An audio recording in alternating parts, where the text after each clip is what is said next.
this was and maybe is still bullish consolidation on the chart. But the problem is it should be at a point of breaking out, and it's not. And that makes me concerned. You're talking about like $50 billion plus of Elon Musk's fortune is now resting in the hands of China sales of EV vehicles.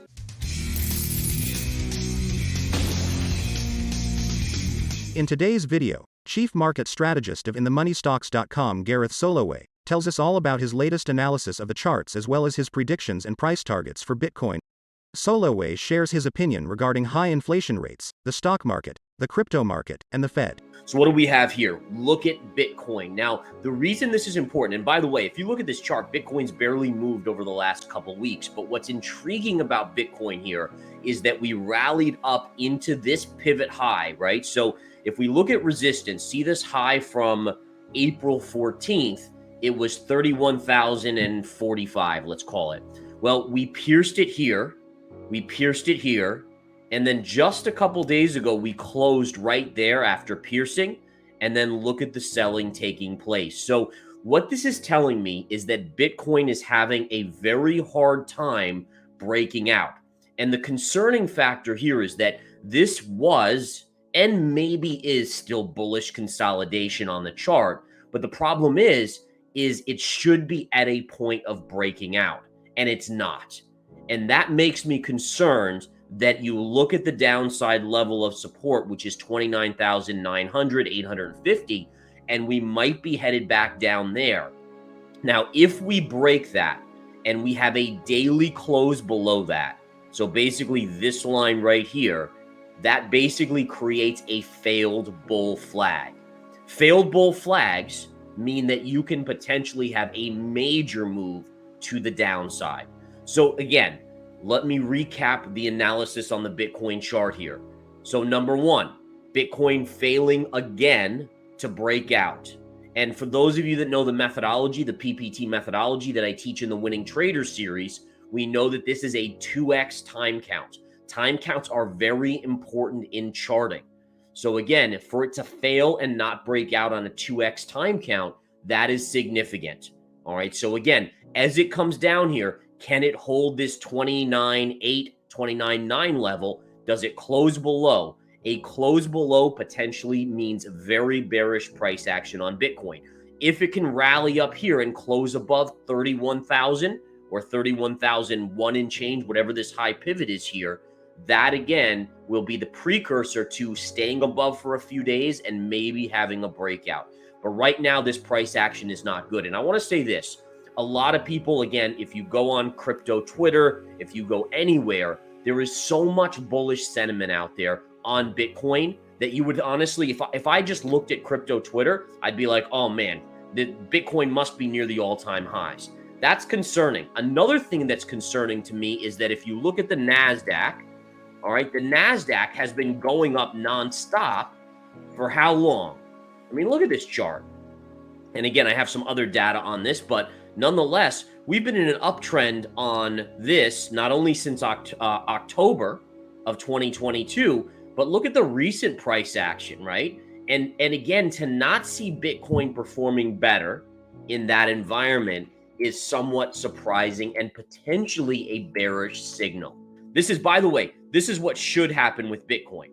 All right, this is the sideways consolidation. It tested, well, almost tested, and then it broke out. So that's the perfect scenario for Bitcoin, right? To repeat this chart. Remember, charts replay out over and over again. You'll find this same consolidation on 1,000 other charts out there. And again, the probabilities favor a breakout. If it doesn't break out, that's where you get a failed move, and failed moves in technical analysis result in major moves in the opposite direction. So the reason why I'm bringing up that 29.8, 29.9 level is because if we fail, if the bullish pattern fails here, you should expect a move to at minimum 25,000, maybe as low as 22 to 20,000 on Bitcoin, probably within a month or two.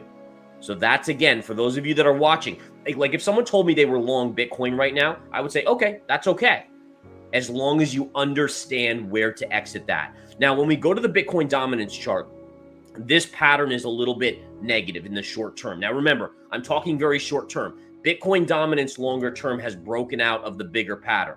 So again, Bitcoin dominance to me is heading much, much higher.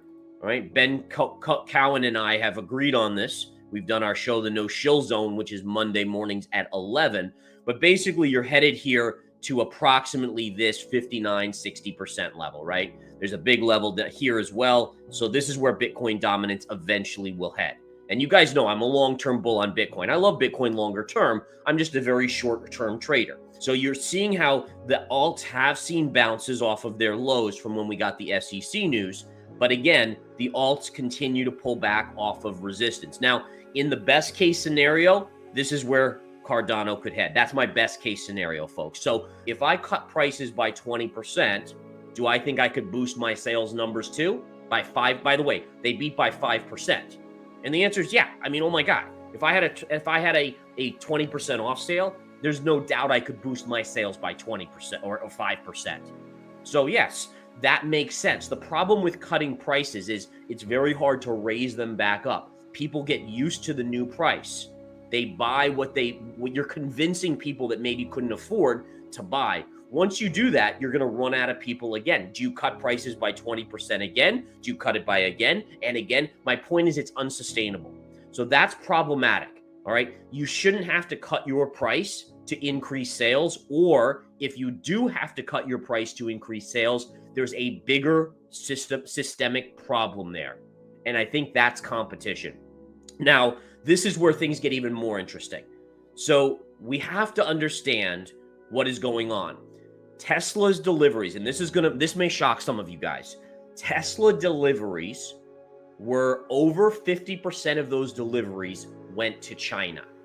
I repeat, over 50%, that's over 5 out of every 10 vehicles went to China. Now, what's the issue here? And this is the risk that, in my opinion, a lot of these analysts, like Dan Ives, great analyst, but they're not quantifying the risks here. All right. So let's go back to China real quick.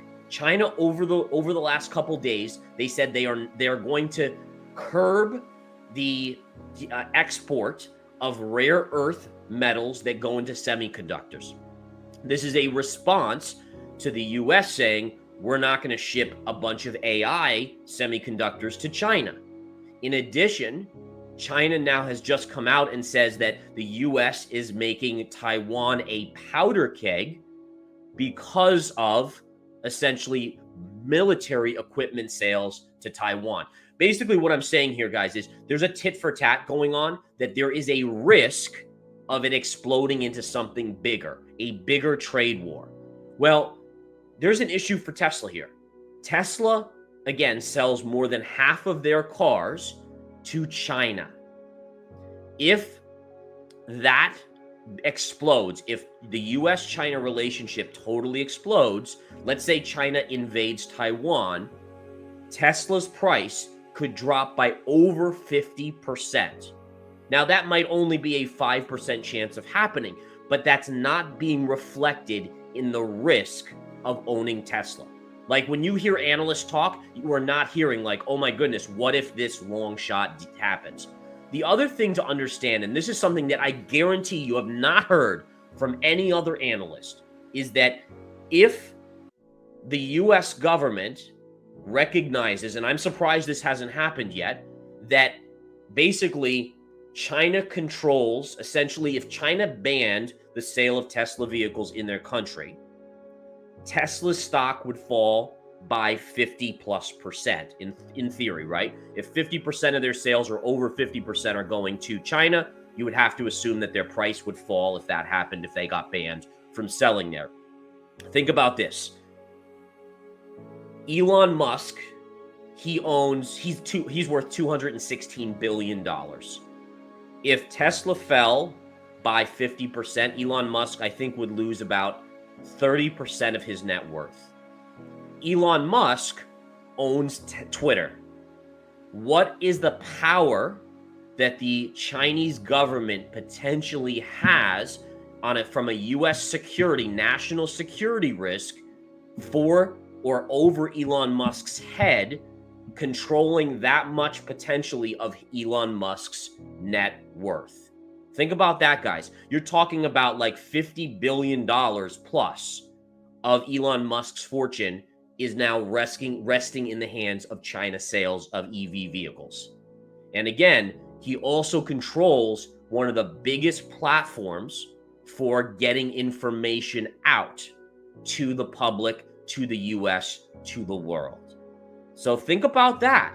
Again, just throwing out information. I just put the facts in front of you, and you guys take it and make what you will of it. That's all I want to do here. Make you think outside of the box so that you can be aware. And again, maybe it never comes to fruition. Maybe China and the US make up. Maybe we become best buddies again. But as an investor, you have to make decisions based on all factors, not just hopes and dreams. Hopes and dreams are great, but when it comes to investing, that can make you lose.